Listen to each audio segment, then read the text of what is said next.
Seterusnya mengenai perusahaan kecil dan sederhana. Perusahaan kecil dan sederhana. Di dalam bajet ini kita peruntukkan 888 juta ringgit kesemuanya peruntukan di dalam bajet ini untuk melalui SME Corporation membangun dan menguruskan masalah PKS ini. Memang tindakan ini memang saya setuju, kita mesti mempergalakkan PKS untuk maju, untuk hidup, untuk berkembang di negara kita.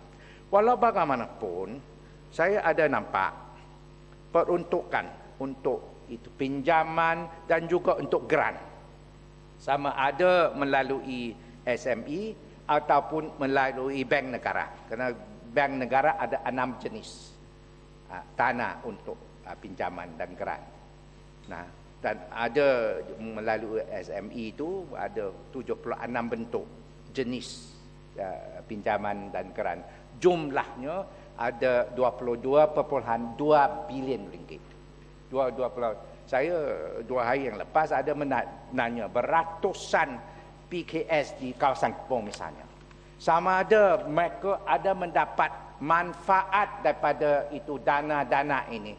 Jumlah 22.2 bilion ringgit. Mereka kata tidak pernah. Dan dikeluarkan kepada itu PKS tu, saya diberitahu di dalam itu bajet ini ada 46,000 yang lebih. Siapa yang mendapat? Sebab itulah pihak kerajaan perlu mengadakan satu kajian untuk memastikan wang-wang itu pinjaman ini diberi kepada orang-orang yang memang memerlukan, bukan untuk sesiapa ataupun itu orang-orang itu sahabat saja, kuncu-kuncu saja. Dan sebab itulah saya serius, saya minta pihak kerajaan mengkaji di mana pergi pinjaman. Dan tambah pula dia hendak itu di dalam tempoh 10 harinya, meluluskan 6 hari dan mengeluarkan wang 4 hari, 10 hari untuk menyelesaikan masalah pinjaman daripada itu dana-dana PKS ini. Dan saya berharap demikian. Karena setakat ini kita nampak itu satu permohonan mengambil berbulan-bulan. Dan saya berharap birokrasi ini dapat diatasi. Dan mengenai kesihatan, memang kita nampak monopoli di dalam itu bidang kesihatan. Kita memperuntukkan hanya untuk tahun depan 14.8 bilion ringgit. Memang satu angka yang besar, terutamanya kita menghadapi wabak itu pandemik H1N1 dan sebagainya. Dan kita memperuntukkan 200 juta ringgit untuk menangani pendaman itu. Itu saya tak mempertikaikan. Tapi yang masalah yang timbul itu begitu besar peruntukan untuk kesihatan. Tapi kita nampak monopoli.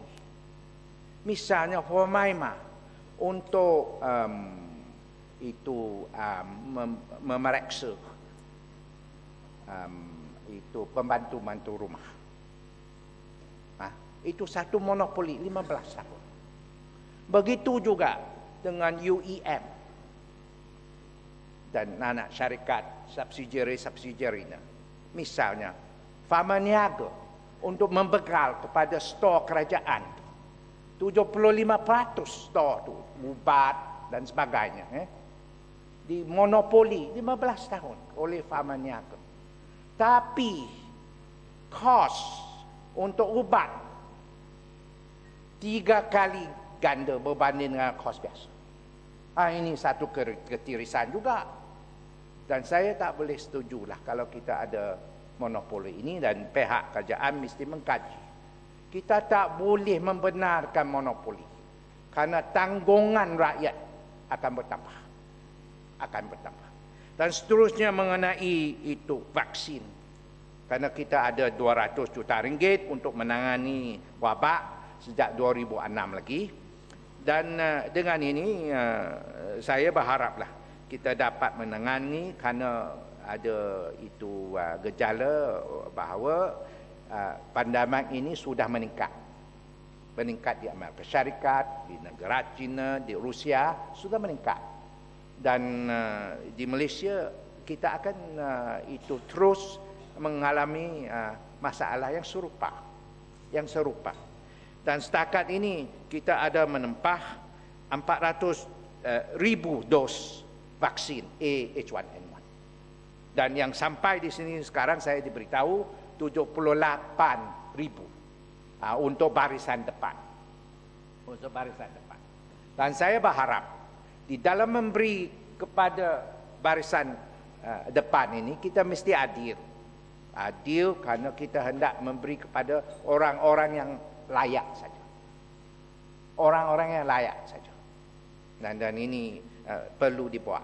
Kalau tidak, kita ada 23 juta orang. Sebab apa orang yang istimewa saya yang dapat? Dan saya berharap ini boleh dilaksanakan secara adil dan saksama. Dan mengenai itu Suruhanjaya Pengangkutan Awam Darat. Saya pernah menyeru supaya satu Suruhanjaya seumpama ini SPAD SPAD ditubuhkan beberapa tahunnya kerana di bandar-bandar termasuk di Kuala Lumpur kita ada itu pertindihan kuasa mengenai masalah pengangkutan, masalah lalu lintas dan sebagainya. Dan itu salah satu sebab kita menghadapi kesesakan lalu lintas kerana itu dasar pengangkutan tak selaras. Tak selaras. Dan saya berharap dengan tertubuhnya SPAD, semua ini dapat dibereskan. Dibereskan, termasuk di Kuala Lumpur dan sekitarnya. Kerana di Kuala Lumpur saja kebanyakan kereta datang daripada Selangor. Saya ingat lebih daripada 50% datang daripada Selangor. Dan dengan itu kalau kita tidak ada dasar yang dapat diselaraskan untuk pengangkutan, kita akan terus menghadapi masalah.